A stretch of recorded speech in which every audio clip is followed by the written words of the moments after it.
আপনি কি একজন ব্যবসায়ী বা চাকরিজীবী অথবা বিভিন্ন পেশাযুক্ত ব্যক্তি? তাহলে এই ভিডিওটা আপনার ইম্পর্টেন্ট হতে পারে। সচরাচর আমরা দেখে থাকি, যখন আমাদের আয় রোজগার বেশ ভালো জায়গায়, তখন আমরা অনেকেই একটু বিলাসিতা খরচের দিকে ঝুঁকি। আর এমনটা হওয়া খুব একটা দোষের নয়। একটা কথা আছে, দাঁত থাকতে দাঁতের মর্ম খুব কম লোকেই বোঝে। আসি মূল কথায়।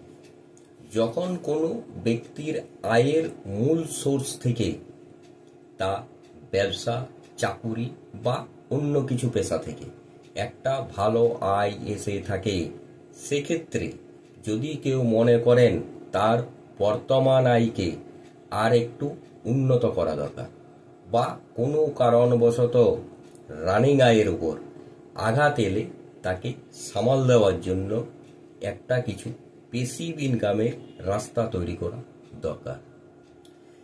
তাহলে কি সম্পত্তি বাড়িয়েও কি প্যাসিভ ইনকাম করা যেতে পারে?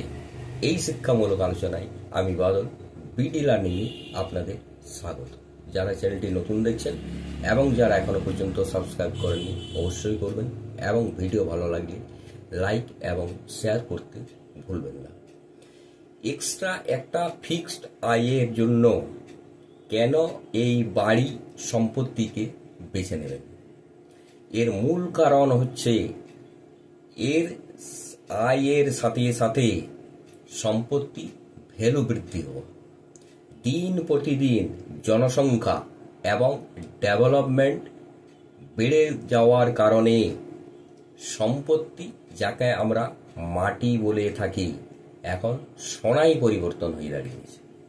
তাই যদি কেউ মনে করে থাকেন গচ্ছিত সঞ্চয়ের টাকা থেকে সম্পত্তি ক্রয় করি বা নিজের আর্থিক পরিস্থিতিকে যাচাই করে লোন মারফত সম্পত্তি ক্রয় করে একটা এক্সট্রা প্যাসিভ ইনকামের সাথে সাথে বিনিয়োগ করতে ইচ্ছে, এমনি কিছু সম্পত্তির ধারণা সম্বন্ধে আলোচনা করা যাক। 1.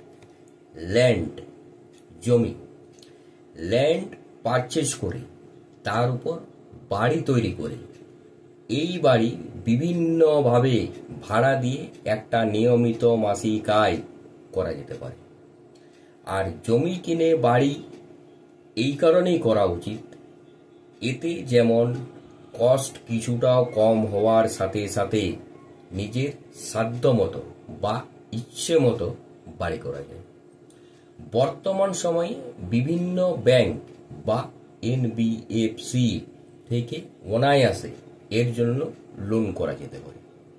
তবে লোন যতটা কম নেওয়া যায় ততটাই সুবিধে, কারণ ইন্টারেস্টের বোঝার সাথে সাথে কস্ট প্রাইসও ইনক্রিজ হবে। 2. ফ্ল্যাট, বাড়ি। ফ্ল্যাট বা বাড়ি ক্রয় করে ভাড়া বসিয়ে মাসিক একটা নিয়মিত আয়ের রাস্তা করা যেতে পারে। এক্ষেত্রেও লোনের সুবিধা নিলে নেওয়া যেতে পারে। 3. দোকান, ঘর। বাজারের মধ্যে বা তার আশেপাশে কিংবা রোডের পাশে, যেখানে লোক সমাগম চোখে পড়ার মতো, সেই সব জায়গায় দোকানঘর কেনারও পরিকল্পনা করা যেতে পারে। এটাও বিনিয়োগের সাথে সাথে একটা ভাড়া বাবদ মাসিক আয় নিয়মিত হতে পারে। এছাড়াও পরিবারের ছেলে মেয়ে চাকুরি না পেলে বা ব্যবসা করতে ইচ্ছুক হলে পরবর্তীকালে কাজে আসতে পারে।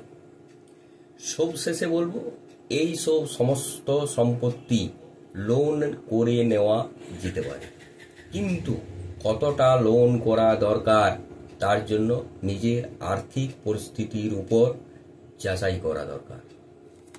নমস্কার, সুস্থ থাকুন, ভালো থাকুন, দেখতে থাকুন বিডি লার্নিং।